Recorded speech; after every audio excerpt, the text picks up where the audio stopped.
Assalamualaikum warahmatullahi wabarakatuh dan salam sejahtera cikgu ucapkan kepada semua. Okey, kembali kita ke kelas sejarah tahun 4 dan hari ini kita akan belajar berkenaan unit 10 Tun Perak Bendahara Terbilang bahagian 2. Murid-murid sudah bersedia untuk belajar? Jom kita belajar bersama-sama. Sebelum kita belajar dengan lebih jauh lagi, mari kita lihat objektif pembelajaran kita pada hari ini. Murid-murid perlu mengetahui kebijaksanaan Tun Perak dalam membina kegemilangan Kesultanan Melayu Melaka. Dan murid-murid boleh menyatakan nilai kepimpinan Tun Perak yang boleh dicontoh.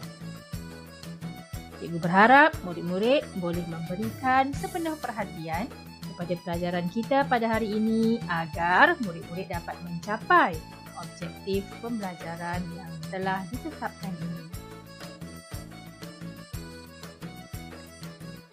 Okey murid-murid, sekarang kita hendak melihat kebijaksanaan Tun Perak.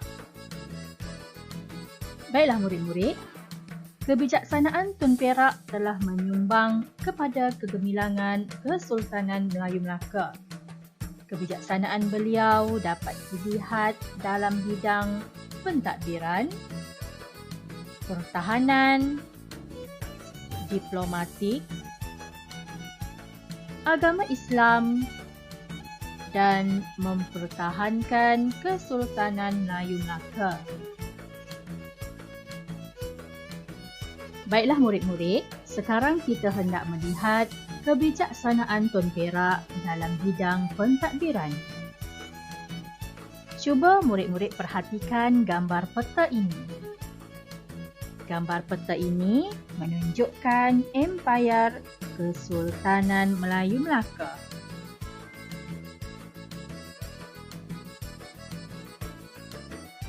Tun Perak berjaya mewujudkan kerjasama yang erat antara Sultan dengan pembesar dalam pentadbiran. Kerjasama ini berjaya meluaskan Empayar Melaka meliputi Tanah Melayu,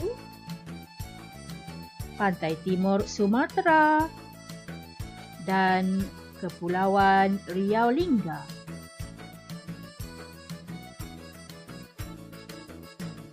Okey murid-murid, sekarang kita hendak melihat kebijaksanaan Tun Perak dalam bidang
Dan Tun Perak juga sentiasa menasihati Sultan dalam hal ehwal yang berkaitan dengan agama Islam.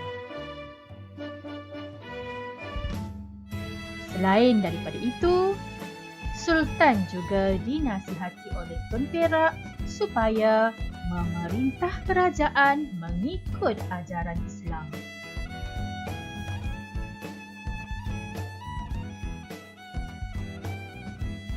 Seterusnya kita akan melihat kebijaksanaan Tun Perak dalam mempertahankan Kesultanan Melayu Melaka.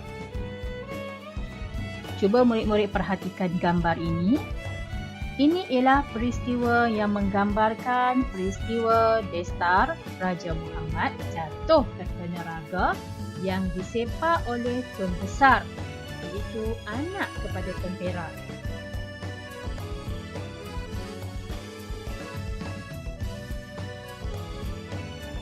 Kebijaksanaan Tun Perak terbukti apabila Tun Perak telah mempertahankan Kesultanan Melayu Melaka dalam peristiwa anaknya Tun Besar dibunuh oleh Raja Muhammad.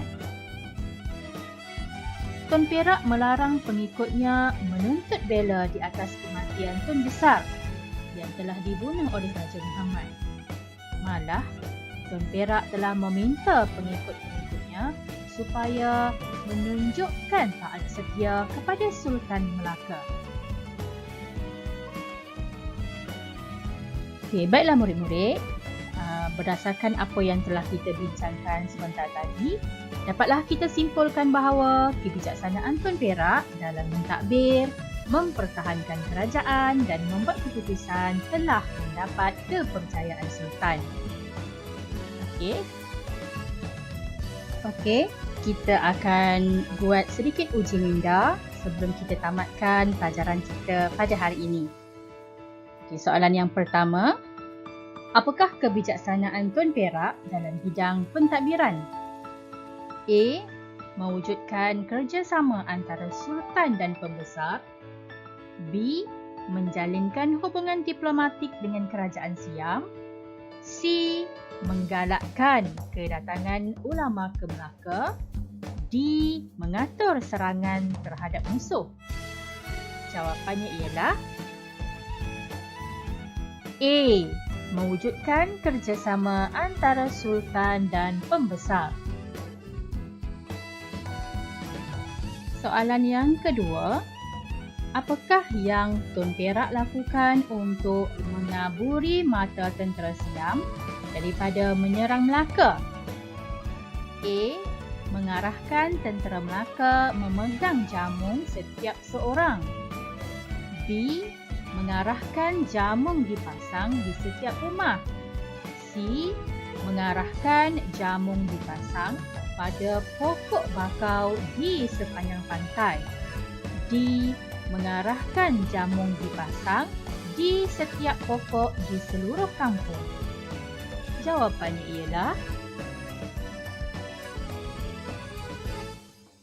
C.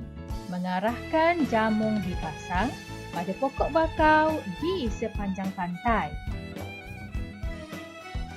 Apakah langkah yang telah diambil oleh Tun Perak untuk menjalinkan hubungan persahabatan dengan Kerajaan Siam? A. Tun Perak mengikat jamung di sepanjang pantai. B. Tun Perak menulis surat kepada Raja Siam. C. Tun Perak menghantar hadiah bunga emas. D. Tun Perak menggalakkan kedatangan Kerajaan Siam ke Melaka. Jawapannya ialah B. Tun Perak menulis surat kepada Kerajaan Siam. Okey, yang keempat, apakah nilai murni yang boleh dicontohi daripada kebijaksanaan Tun Perak? A. Bangga dengan pangkat yang dianugerahi Sultan. B. Mengumpulkan harta dan pangkat. C. Menjaga kepentingan diri dan keluarga.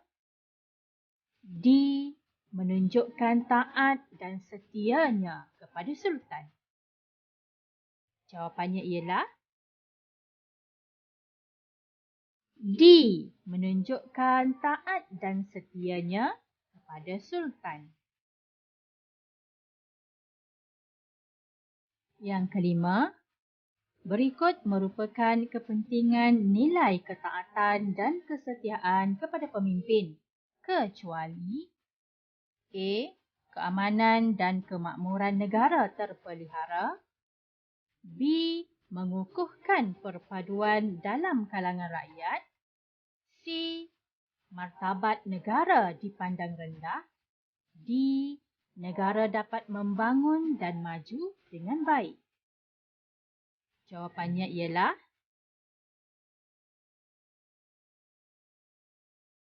C.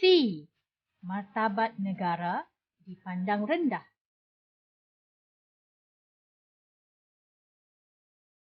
Okey, murid-murid, sampai di sini dahulu pelajaran kita pada hari ini. Kita akan berjumpa lagi di kelas yang akan datang. Terima kasih kerana sudi meluangkan masa untuk belajar bersama-sama dengan cikgu. Cikgu harap segala ilmu yang kita dapat pada hari ini dapat memberi manfaat kepada kita semua. Sekian, terima kasih. Assalamualaikum. Bye.